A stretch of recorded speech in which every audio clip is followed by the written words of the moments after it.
Shugaban sojin Nijar, Janar Abdurrahmane Tchiani, ya zargi Najeriya da haɗa baki da Faransa da China da Amurka wajen ɗaukar nauyin ayyukan ta'addanci a ƙasarsa.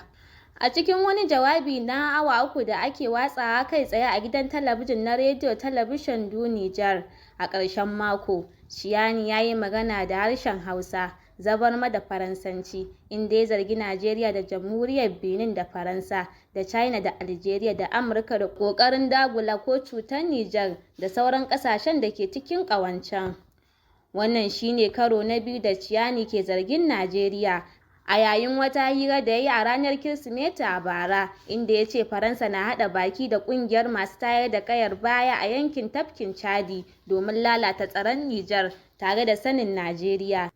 Tchiani ya ƙara da cewa an gudanar da wata ganawa a ɓoye a Abuja, babban birnin tarayyar Najeriya, a watan Disamba na shekarar 2024 domin tsara yadda za a afkawa Nijar. Haka zalika, Tchiani ya ce a watan Janairun 2025 wakilan Benin da Cote d'Ivoire da wasu ƙasashen yammacin Afirka sun sake haɗuwa a Abuja domin sake nazarin dabarunsu na cutar da Nijar,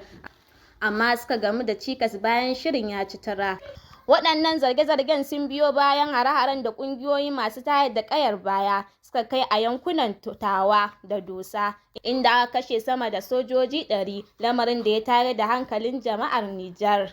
Tuni gwamnatin Najeriya ta mayar da martani dangane da wannan sabon zargin, inda ta ƙaryata ikirarin gaba ɗaya tare da bayyana shi a matsayin mara tushe ko